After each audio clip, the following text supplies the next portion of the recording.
It's me, Femboy 𝔼ℝ𝕆𝕆, and tonight I'm 𝔼ℝ𝕆 from 𝔼ℝ𝕆𝕆, really good Goth anime.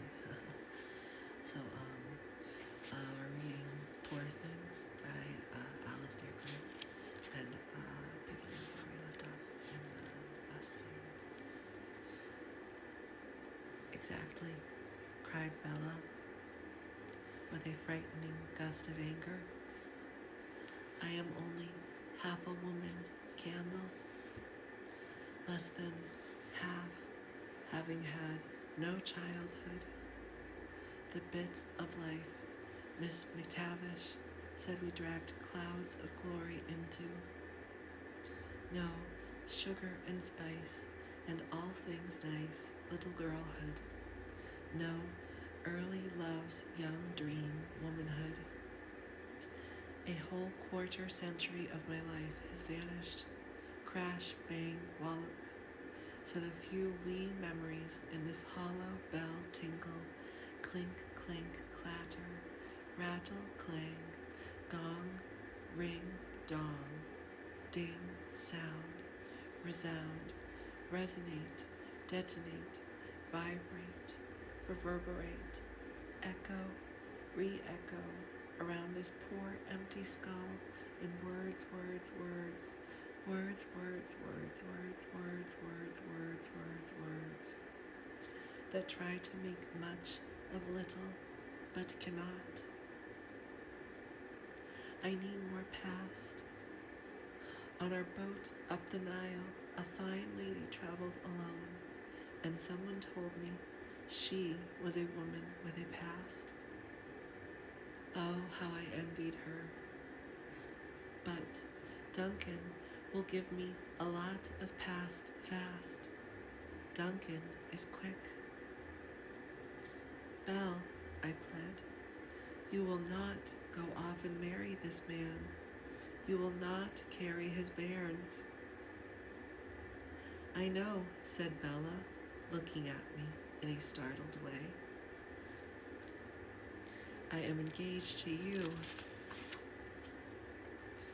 She pointed to the lapel of her traveling coat, where I saw the tiny pearl of my tie pin.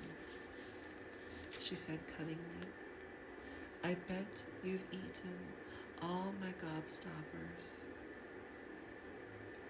I told her I placed the gobstoppers in a glass jar with a lid.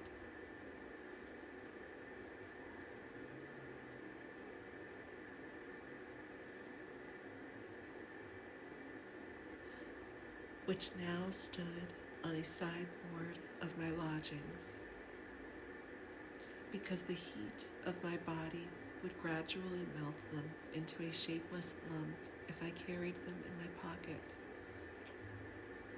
I also said that, since Baxter refused to protect her from this bad and worthless man, and since she refused to protect herself,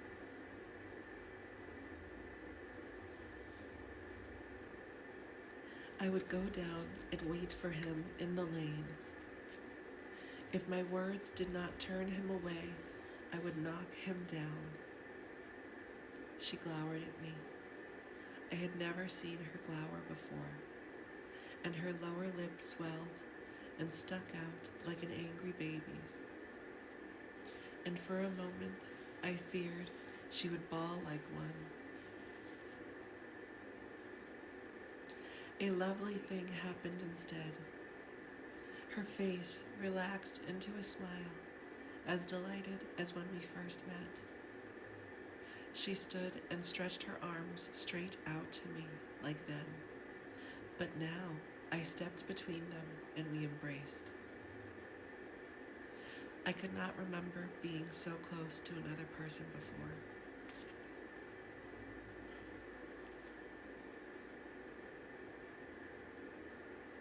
She pulled my face so deep into her bosom that I had less air than when she embraced me in the park. I dared not stay till I lost consciousness, so again struggled free. She stood holding my hands and kindly said, My dear wee candle, when I try to give you pleasure, you cannot take it and break away. So how can you give much pleasure to me?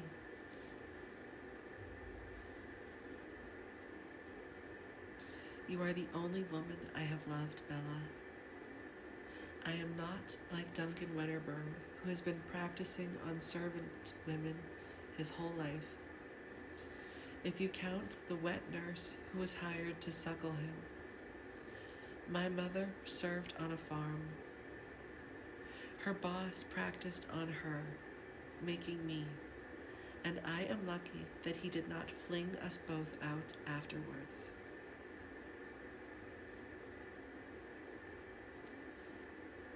There was no time for love in our lives. The pay was too poor, the work too hard for it. I learned to survive. I learned to survive on small quantities of it, Belle. I cannot suddenly start enjoying whole armfuls. But I can and will, Candle. Oh yes, said Bella, still smiling. But nodding very definitely. And you once said I could do anything I liked with you. I smiled and nodded back, being now sure I would win her, and said she could still do what she liked with me, but not what she liked with other men.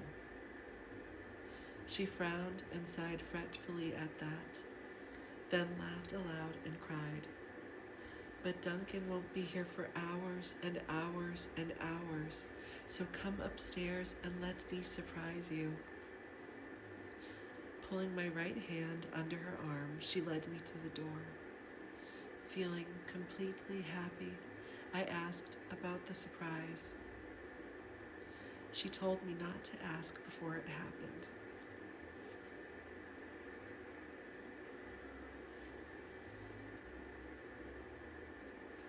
As we climbed to the top landing, she said thoughtfully, "Duncan is an amateur boxing champion."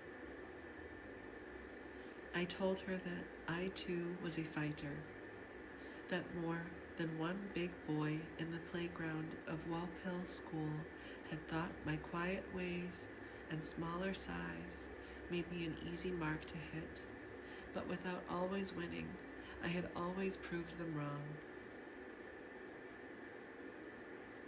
She squeezed my hand. I then noticed something oddly familiar. The mingled aroma of carbolic and surgical spirit that goes with hospitals.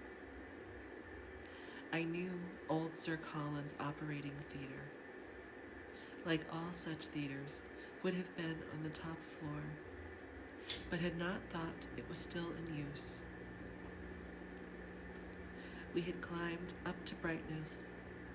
There was still an hour before sunset.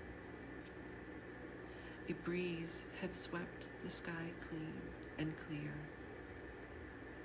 And near the summer solstice, there was always light in the Scottish skies, however dark the streets and fields. The top landing was directly under a big cupola, lighting the stairwell.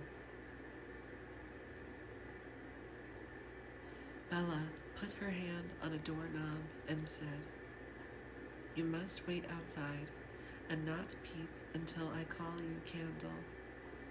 Then you will be surprised." She slipped sideways through the door, closing it so quickly behind her that I had no glimpse of the interior. And we'll leave out there for right now, and I'll see you on the next part. Thank you.